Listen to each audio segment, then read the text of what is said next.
E nós agora estamos, então, no finalzinho do nosso ano de 2015, né? O tempo passa muito rápido. Nós estamos nos últimos dias desse ano. Hoje é o nosso último encontro aqui na igreja desse ano, né? Nossa última celebração aqui juntos. E eu gostaria de sugerir a você fazer 3 coisas desse final de ano.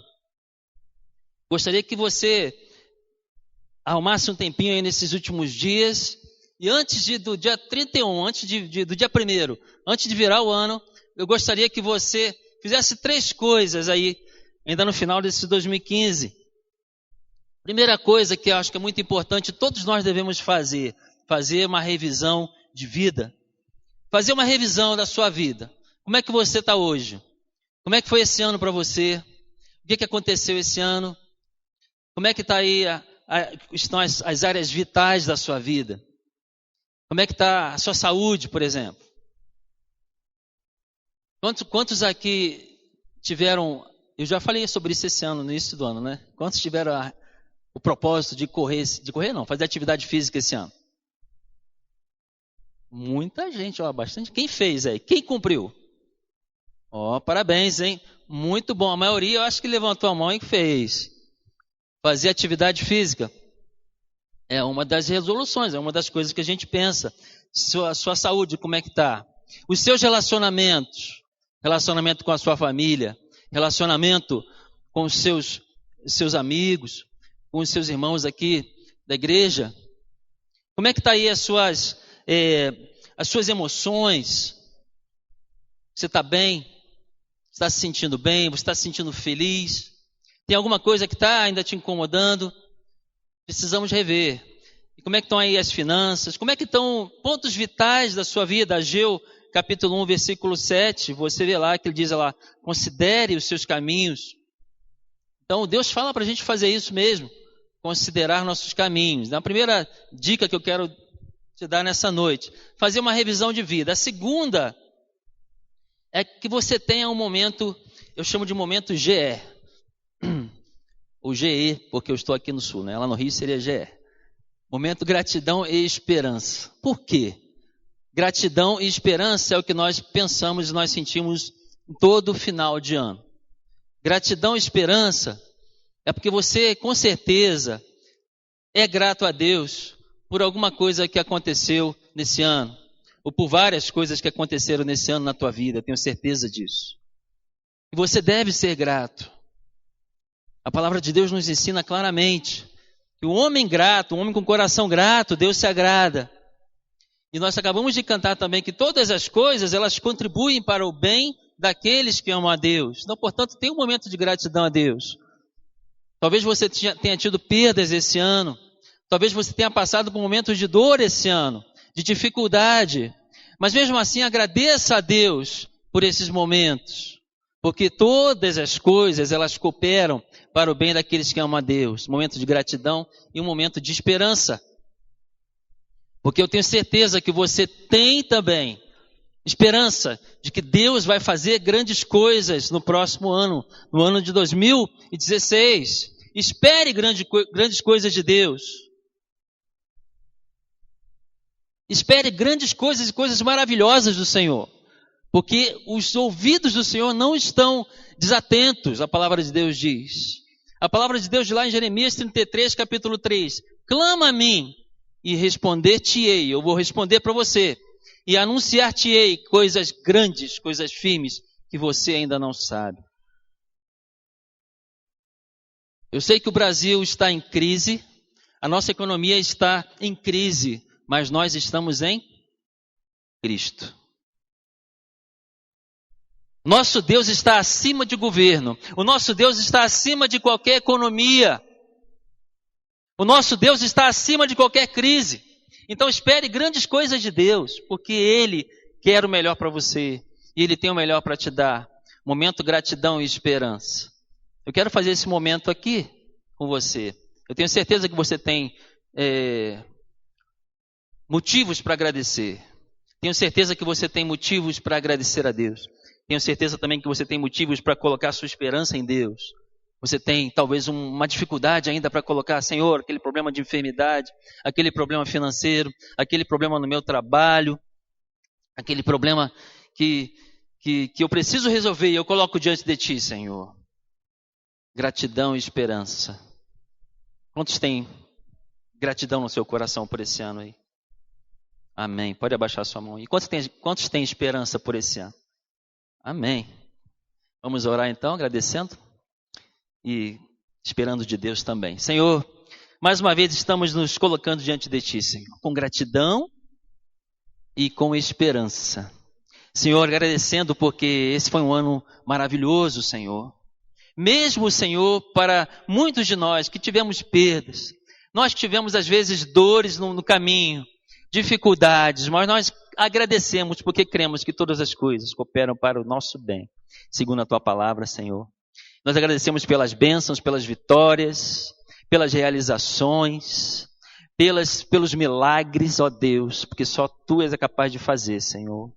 Nós te agradecemos por tudo, Senhor, que Tu fizeste no ano de 2015. E nós agora, para o ano de 2016, colocamos, ó Pai, a nossa esperança em Ti, Senhor. Porque nós cremos, ó Pai, que Tu és poderoso e fiel, Senhor, para suprir as nossas necessidades, Senhor, para fazer muito mais daquilo que pedimos ou que pensamos, Senhor. Nós cremos em Ti, Senhor. Nós colocamos nossa confiança em Ti. Muito obrigado, Senhor, por tudo, no nome de Jesus. Amém. Amém. A segunda coisa, momento gratidão e esperança. Terceira coisa que eu acho que todos nós devemos fazer nesse ano é responder, ainda esse ano, é responder uma pergunta. Uma pergunta muito importante. O que Deus requer de mim? O que Deus requer de você nesse ano de 2016? O que Deus requer de nós no ano de 2016? O Salmo 116, capítulo 116, versículo 12, você vê lá o salmista dizendo o seguinte: que darei eu ao Senhor por todos os benefícios que me tem feito. Nós sabemos que a salvação ela é pela graça. Nós recebemos de graça. Nós não fazemos nada para receber a salvação em Jesus Cristo. Mas a partir do momento que você recebe a Jesus, que você é um cristão e que você tem uma vida com Deus, Deus requer de você que você cresça, que você faça algo para que o reino seja engrandecido também. João capítulo 15, Jesus fala: eu sou a videira, vocês são os ramos. Todo aquele que permanecer em mim, João 15 capítulo 5, todo aquele que permanecer em mim e eu nele, esse vai dar o quê? Muito fruto. O que Deus requer de mim no ano de 2016?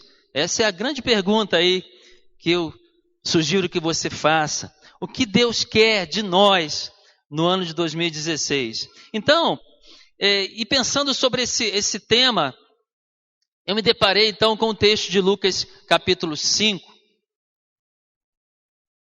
O que Deus requer de nós em 2016? E me deparo com o texto de Lucas capítulo 5, do versículo de 1 a 11. É um texto até bastante conhecido, é um texto muito interessante da palavra de Deus. A gente vai agora ler esse texto. Lucas 5, está com a sua Bíblia, você pode abrir sua Bíblia ou então acompanhar no slide. E diz o texto o seguinte: aconteceu que apertando a multidão, Jesus, para ouvir a palavra de Deus, estava ele, Jesus, junto ao lago de Genezaré. E viu estar 2 barcos junto à praia do lago. E os pescadores, havendo descido deles, estavam lavando as redes. E entrando num dos barcos, que era o de Simão, Simão aí é o Pedro, discípulo Pedro, pediu-lhe que o afastasse um pouco da terra, e assentando-se, ensinava do barco à multidão. E quando acabou de falar, disse a Simão: faze-te ao mar alto, ou seja, vai até o mar alto e lançai as vossas redes para pescar. E respondendo Simão, disse-lhe: mestre, havendo trabalhado toda a noite, nada apanhamos, mas sobre a tua palavra lançarei a rede. E fazendo assim, colheram uma grande quantidade de peixes, e rompia-se-lhes a rede. E fizeram sinal aos companheiros que estavam no outro barco, para que os fossem ajudar. E foram, e encheram ambos os barcos, de maneira tal que quase iam a pique. E vendo isto, Simão Pedro prostrou-se aos pés de Jesus, dizendo: Senhor, ausenta-te de mim, porque sou um homem pecador. Pois que o espanto se apoderara dele, de todos que com ele estavam, por causa da pesca de peixe que haviam feito. E de igual modo também Tiago e João, filhos de Zebedeu, que eram companheiros de Simão. E disse Jesus a Simão: não temas, de agora em diante serás pescador de homens. E, levando os barcos para a terra, deixaram tudo e os seguiram. Esse texto da palavra de Deus, ele nos mostra 3 situações diferentes, ou 3 cenas diferentes, se você quiser.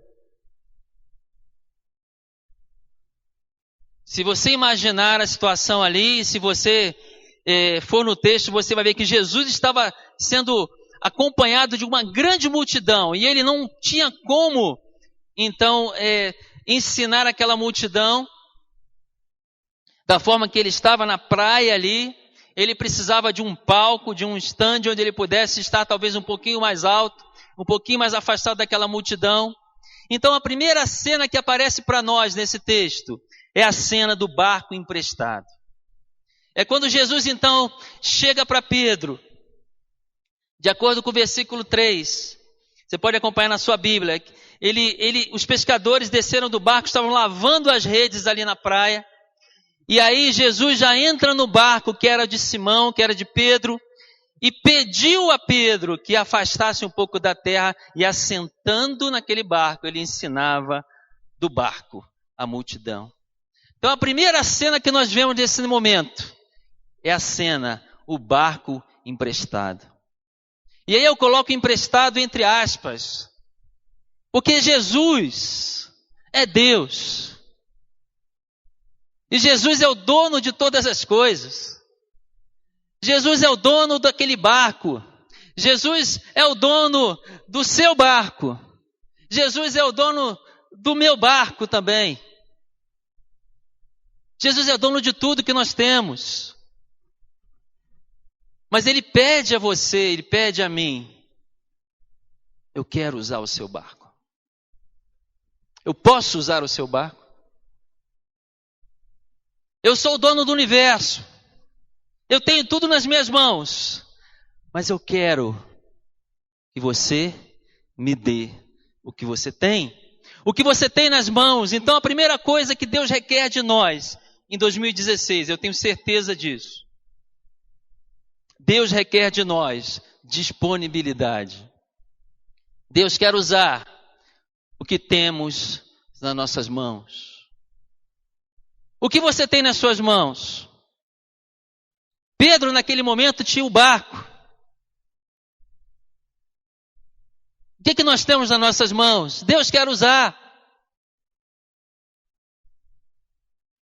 Você se lembra da história da viúva pobre? Jesus estava num certo momento dentro do templo, e as pessoas estavam ofertando ali, e chegaram homens muito ricos para ofertar, e aquelas ofertas generosas, ofertas grandes, em grande quantidade de recursos. E em um dado momento chega então uma senhora muito pobre, uma viúva pobre, e ela chega e ela entrega uma oferta em termos de valor pequena. Mas Jesus estava observando, e Jesus falou para aqueles homens: olha, essa mulher deu a maior oferta de todos. Porque ela deu tudo o que ela tinha. Então Deus não está olhando a quantidade, Deus não está olhando o valor, Deus está olhando a disponibilidade do nosso coração. O que você tem nas mãos? Deus quer usar o que você tem nas suas mãos. Deus quer usar aquilo que você tem disponível. Ele quer ver o teu coração. Ele quer ver o teu coração. Em 2005, nós tivemos a oportunidade, eu e a Renata, de fazer uma viagem, acho que muitos sabem aqui, nós fizemos uma viagem missionária a um país do leste africano, do oeste africano, chamado Nigéria. Nigéria é um país que hoje em dia sofre, naquela época que nós fomos, há 10 anos atrás, sofria já bastante com a opressão terrorista islâmica, e hoje sofre muito mais, né? Vocês veem no noticiário, um grupo chamado Boko Haram tem feito várias atrocidades naquele país, e é um país que precisa muito de nossas orações. E nós em 2005 estivemos na Nigéria. E o continente africano, de modo geral, quando você vai à África, e temos alguns aqui que estiveram conosco em Moçambique esse ano, podem dizer isso também. Quando você vai à África, uma das coisas que choca bastante é a questão da miséria e da pobreza, né? Várias regiões, se você for para o interior, então a coisa fica mais difícil ainda. Então, nós estivemos lá naquele lugar e fizemos ali trabalho com liderança e fizemos treinamento de pastores e líderes. Fomos com um grupo de missionários americanos, estávamos juntos com aquele grupo e fizemos a parte de atendimento médico também. E aí ficamos lá aproximadamente 2 semanas, 10 dias mais ou menos, dentro da Nigéria. E aí nós retornamos para os Estados Unidos naquela época. O líder do nosso grupo recebeu um pequeno envelope de um pastor de uma igreja bem simples, bem humilde lá da Nigéria. Recebeu um envelope, guardou na sua pasta, não abriu. Aquele pastor disse: olha, entregue ao pastor da sua igreja esse envelope. Entregue ao pastor da sua igreja. Então o líder do nosso grupo colocou aquele envelope na sua pasta, entrou no avião, chegou aos Estados Unidos, e quando ele chega então à igreja onde nós frequentávamos, era uma igreja que se chama de mega igreja, tinha mais de 20 mil membros daquela igreja, e aí ele entrega aquele envelope que ele não tinha aberto ainda para o pastor daquela igreja. Provavelmente, talvez pensando, talvez deve ser uma carta de algum pedido, pedindo alguma ajuda, algum material, alguma coisa desse tipo. E quando o pastor abre aquela carta, o que ele encontra? Uma oferta em dinheiro para a igreja, dizendo: use essa oferta para abençoar a sua igreja. Aquele homem de uma igreja simples, humilde, do interior da África, entrega uma oferta para uma igreja enorme nos Estados Unidos. E aquele pastor, logicamente, quando abre aquele envelope, ele se emociona e chora e diz: olha, essa foi a maior oferta que eu recebi até hoje. Não está no valor, mas está no teu coração. Deus quer usar o que você tem hoje. Deus quer usar o que você tem hoje. Deus quer usar o que você tem no momento.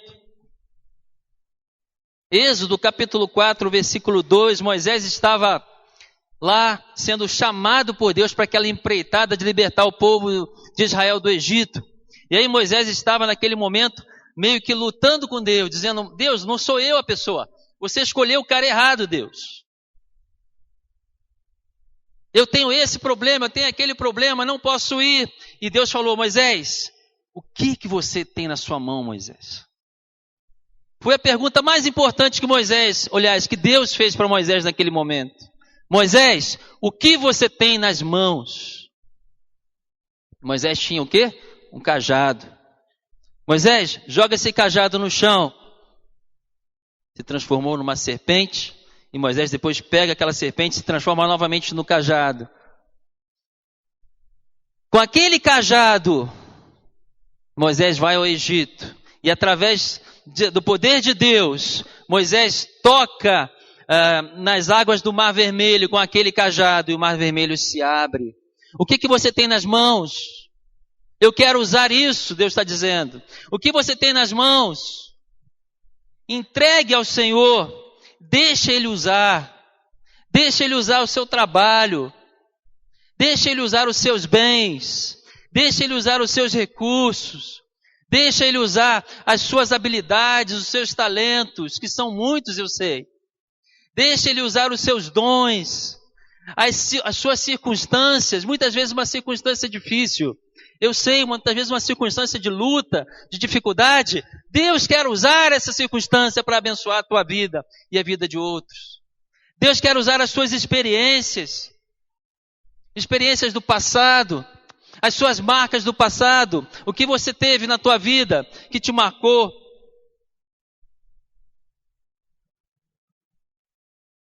Talvez você seja uma pessoa que hoje é liberto do álcool, das drogas.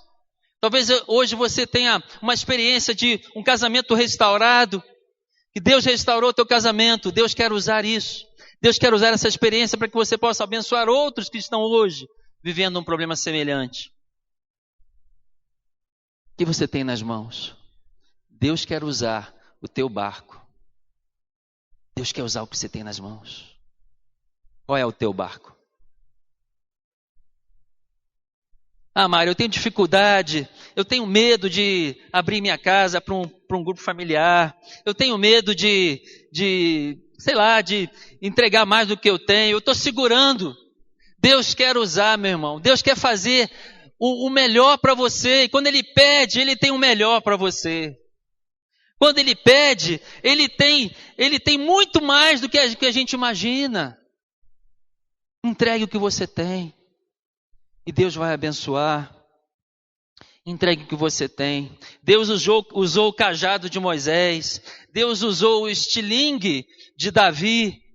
Deus usou os pães e os peixes daquele menino. Jesus usou quando Ele multiplicou os pães e os peixes. Era o que o menino tinha nas mãos. E Deus abençoou aquela multidão. E é um milagre que até hoje nós lembramos. Você viu aqui no sonho de Natal.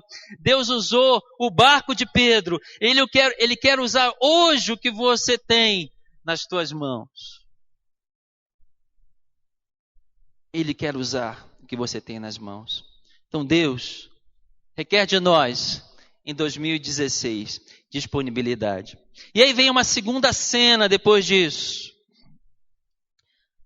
A segunda cena, quando Jesus então despede a multidão, ele termina o ensino dele ali, a multidão se vai, e aí a cena do barco cheio. E aí Jesus fala o seguinte: Pedro, ou Simão, agora você vai para o alto mar e lança as redes. Imagina a situação, os pescadores já cansados, Pedro cansado, não pescaram nada, desanimados, frustrados. E Jesus fala: Pedro, agora vai lá e pesca, Pedro, vai lá, lança a rede. Versículos 5 e 6. Pedro fala o seguinte: Senhor, havendo trabalhado a noite toda, nada apanhamos, mas sobre a tua palavra lançarei a rede. Fazendo assim, colheram uma grande quantidade de peixes e rompia-se-lhe as redes. Sobre a tua palavra, Senhor, isso não faz sentido, isso eu não consigo entender por quê, isso não faz sentido para mim, mas sobre a tua palavra, Senhor, porque és tu que está falando, Jesus. Eu vou lançar a rede. Deus requer de nós ousadia em 2016. Deus requer de nós que vivamos conforme a palavra. Deus requer que nós sejamos ousados em viver conforme a palavra. Não faz sentido. Eu não estou vendo o final disso. Eu não estou sabendo discernir, Senhor, o porquê. Mas é pela tua palavra que eu estou lançando a rede, Senhor. Eu estou andando conforme a tua palavra. Sobre a tua palavra eu vou lançar as redes. Você quer experimentar mais de Deus em 2016? Você quer experimentar mais desse Deus em 2016? Você quer ter um relacionamento com Jesus, esse mesmo Jesus que falou para Pedro, lança a rede, viva conforme esta palavra. Alimente-se dessa palavra, alimente-se como se fosse aquela refeição que você precisa todo dia. Faça que ela entre no teu interior e comece a agir conforme essa palavra. Você vai dizer muitas vezes, Senhor, não faz sentido para a cultura, não é isso que as pessoas lá fora estão dizendo, não é isso que as pessoas estão pensando, Senhor, mas sobre a tua palavra, Deus. Sobre a tua palavra eu vou perdoar o meu inimigo. Sobre a tua palavra eu vou amar. Sobre a tua palavra eu vou servir. Sobre a tua palavra, Senhor, eu vou ser o último. Jesus uma vez estava com os discípulos e eles estavam discutindo entre eles quem seria o maior no reino de Deus. Eles começaram a conversar no caminho e discutir. Bom, eu vou ser melhor que você, lá eu vou ter a posição tal, você vai ficar aqui, lá eu vou ter aquele cargo, vou ficar à direita de Jesus. E começaram a conversar sobre isso. Jesus chegou para eles e falou, no final daquela caminhada, falou, o que vocês estavam conversando, hein? Jesus, logicamente, já sabia. E Jesus, depois que eles disseram o que eles estavam falando, Jesus falou, olha, você sabe que aqueles que são considerados governantes das nações, os governantes desse mundo, eles dominam as pessoas, estão sobre as pessoas e têm autoridade sobre elas. Não será assim entre vocês. Pelo contrário, quem quiser tornar-se importante entre vocês, deverá ser servo. Quem quiser ser o primeiro, deverá ser escravo de todos. Está entendendo a inversão? Os valores do reino de Deus são diferentes. Está lá em Marcos 10, 42 a 45. Senhor, eu vou viver pela tua palavra, Senhor. É tudo diferente do que está lá fora. É tudo diferente do que os meus amigos estão fazendo. É tudo diferente do que os meus colegas falam. Mas eu vou ousar viver pela tua palavra. Senhor, eu vou ousar viver por fé. Eu vou ousar crer na tua palavra, Senhor. Porque é pela tua palavra, Senhor. É pela tua palavra. E Pedro ousou. Eu imagino Pedro pegando as redes. Imagina a cena. Pedro pega as redes de novo e começa a se dirigir para o barco. Imagina os amigos dele. Pedro, tá indo aonde, Pedro? Tá louco? Não pegamos nada de noite. Porque o horário da noite é o melhor horário para pescar. Pedro, tá indo para onde, Pedro? Você tá louco? Imagina o Pedro, não. Jesus mandou ir lá. Jesus falou para eu ir lá. Pedro ousou obedecer a palavra. E o resultado foi um milagre. Então Deus quer de nós ousadia. Se nós não formos ousados, queridos, nada acontece. Se nós não tivermos a coragem de viver pela palavra, nada acontece. Se nós não corrermos riscos de acordo com a palavra, nada acontece.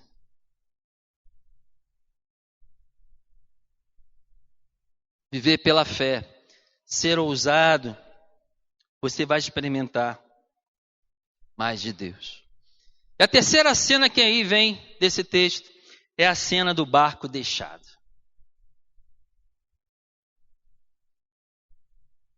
Eles celebram ali, eu creio, ficaram muito felizes com aquela pescaria maravilhosa. E aí vem Jesus e diz o seguinte, olha. No versículo 10, finalzinho do versículo 10 e finalzinho do versículo 11 aí desse capítulo. Jesus disse a Simão, não temas, de agora em diante serás pescador de homens.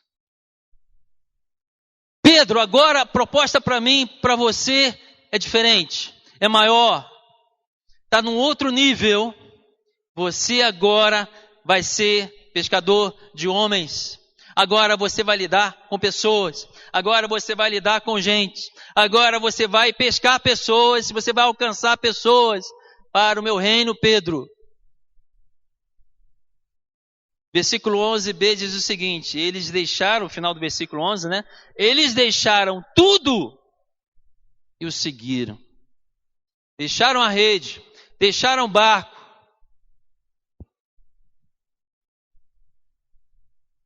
Deus requer de nós em 2016, com certeza também.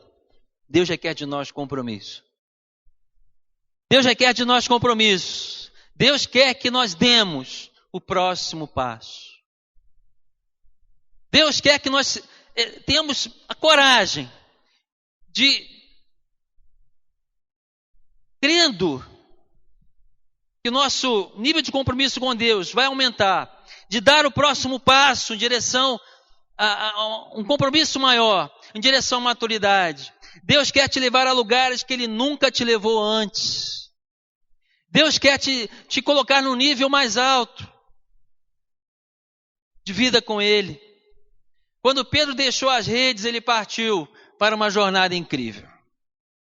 Quando Pedro deixa o barco, ele parte para uma jornada maravilhosa. Ele não sabia ainda nada do que ia acontecer com ele.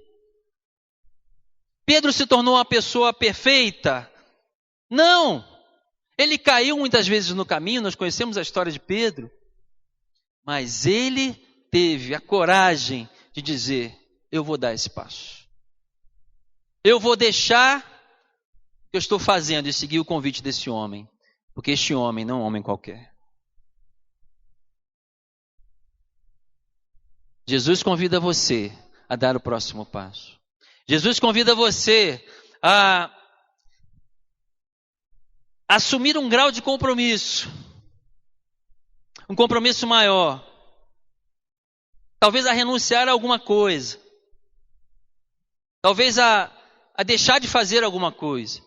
Nem sempre precisa ser algo tão dramático como Pedro, por exemplo, que deixou tudo, deixou a profissão dele e seguiu. Eu não estou dizendo aqui que você tem que deixar a sua profissão, o seu trabalho, o seu país, a sua casa, onde você está. Não é isso. Mas sempre há algo que nós podemos fazer para dar o próximo passo. Qual é o seu próximo passo? O que é aquilo que você precisa fazer e vai significar o próximo passo na tua vida? Talvez seja fazer parte de um grupo familiar em 2016. Talvez esse seja o próximo passo para você. Fazer parte de um grupo familiar. Nós temos vários grupos espalhados na cidade. Que tal se você começasse a visitar alguns desses grupos e ver qual é aquele que você se encaixa melhor? Talvez em 2016 o seu próximo passo seja talvez frequentar o CENIB. Se você esse ano não fez isso e você talvez não tenha sido encorajado a isso, eu quero te encorajar a fazer isso. Venha para o CENIB, venha participar. Talvez esse seja o seu próximo passo. Talvez seja fazer parte de um ministério aqui na igreja. Talvez seja fazer parte talvez de uma viagem missionária para algum lugar. Talvez esse seja o seu próximo passo. Você sai da sua zona de conforto. Você deixa lá o seu sofazão gostoso, né, do domingo, por exemplo, para vir ao CENIB.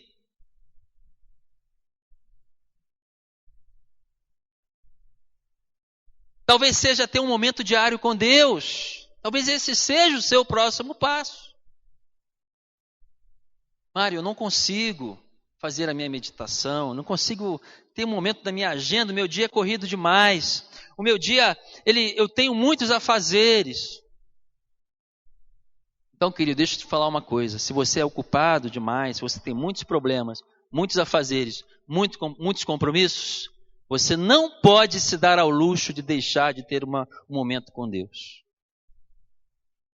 Você não pode deixar de estar com Deus antes dos seus compromissos. Porque é a partir daí que a bênção vem. É a partir daí que a vitória vem na tua vida. Não deixe. Talvez seja o seu próximo passo. Talvez o próximo passo seu seja você controlar a sua língua, começar a abençoar e não maldizer, eu não sei. Cada um tem o seu. Cada um tem o seu próximo passo, mas o que eu sei é que todos nós, eu e você, precisamos abrir mão de alguma coisa, renunciar a alguma coisa para dar esse passo. Quando Jesus fala, Pedro, você vai ser pescador de homens. Vem comigo, Pedro. Jesus estava dizendo, Pedro, eu não quero apenas o seu barco, Pedro. Eu não preciso apenas do seu barco agora, eu já utilizei o seu barco. Eu quero a tua vida por completo, Pedro. Eu quero a tua vida por completo. É o que Jesus está dizendo para nós nessa noite. Olha, eu não quero somente um pedacinho da tua vida. Eu não quero uma parte da tua vida. Eu não quero uma parte, um compartimento do teu coração. Eu quero a tua vida por completo. Eu quero tudo. Para que você possa ser uma bênção. Para que você possa ser um instrumento meu, ainda mais do que tem sido. Mais do que isso. Eu quero abençoar você.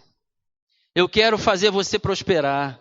Eu quero fazer você frutificar. Eu quero trazer paz para o teu coração, para a tua casa. Eu quero trazer restauração para os teus relacionamentos. Eu quero trazer cura para os teus problemas, tuas feridas interiores. Eu quero trazer restauração na tua saúde. Eu quero trazer bênção para a tua vida. É por isso que eu quero a tua vida inteira. É por isso. Eu estou te chamando para dar esse próximo passo. Para alguns aqui, talvez o próximo passo seja receber Jesus. Receber a Jesus no coração e dizer, Senhor, eu aceito, eu entendo que tu morreste naquela cruz e ressuscitou para que eu tivesse vida. Foi no meu lugar, eu não merecia. E eu recebo a Jesus como Salvador. Talvez esse seja o seu próximo passo nessa noite. Deus requer de nós, então, disponibilidade, ousadia e compromisso. Você está disposto? Amém? Disponibilidade, ousadia e compromisso. Ele quer te abençoar. Ele quer fazer de você carvalho de justiça, como diz a palavra de Deus. Ele quer fazer coisas grandes. Ele quer te mostrar coisas grandes que tu ainda não sabes, como Jeremias 33 diz.